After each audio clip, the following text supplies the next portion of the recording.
আমাদের সাথে রাজনীতি করতে হলে কোনো গুন্ডা পান্ডা চাঁদা টেন্ডার কোনো কিছুই করতে হবে না। ভালো মানুষ রাজনীতিতে না আসলে কোনো সংস্কার করেই কোনো লাভ হবে না।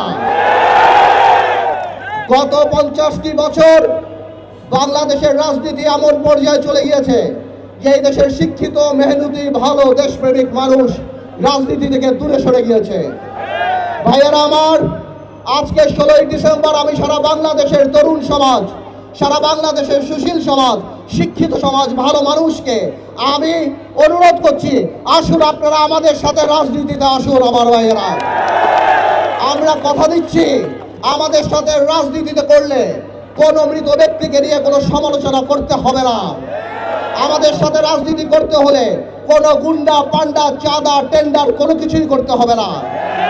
আপনি কাকে পছন্দ করেন কিংবা নাই করেন সেটা আপনার ব্যক্তিগত অবস্থান, কিন্তু আপনি যদি একবার মনে করেন যে আজকে যারা বাংলাদেশের রাজনীতিতে নেতৃত্ব দিচ্ছে 10 বছর পরে বিশ্ব দরবারে বাংলাদেশকে প্রতিনিধিত্ব করার যোগ্যতা তারা রাখে না, তাহলে আপনারা আমাদের সাথে রাজনীতিতে আসেন। আপনারা মনে রাখবেন, আজকের আমার এই আহ্বানে যদি দেশবাসী আপনারা সাড়া না দেন, তাহলে ওই দিন দূরে নাই আবার সংসদে লালটু পল্টু ইয়াবাবদি বিচ্ছু সংসদ মমতাজদের মতো এমপি আপনারা দেখতে পাবেন। আমাদের দেশ, আমাদের এই নোংরামি আমাদের পরিষ্কার করতে হবে। গত 17 বছর ফ্যাসিস্ট সরকার আমাদের ধ্বংস করে দিয়েছে। যেই পরিমাণ লুট গুম খুন করেছে তার সাথে ভীতির রাজ্য কায়েম করেছে।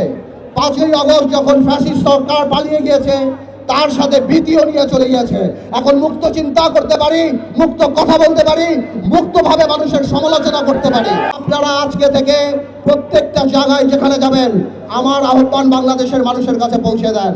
আমি কথা দিচ্ছি আমাদের সাথে রাজনীতিতে আসুন। রাজনীতিকে অনেক পেঁচানোর দরকার নাই, শুধুমাত্র এতটুকু উপলব্ধি করুন যে ভালো মানুষরা রাজনীতিতে না আসলে রাতারাতি রাজনীতির পরিবর্তন হবে না। আরেকটা কথা বলে দিই, যদি আপনারা রাজনীতিতে না আসেন তাহলে এমন দিন দূরে নাই যে আপনার বাড়ি আপনার জমি, কিন্তু বাড়ি করতে হলে ওই 12 টাকার ইট 50 টাকা দিয়ে রাস্তার ওই গুন্ডার কাছ থেকে কিনতে হবে।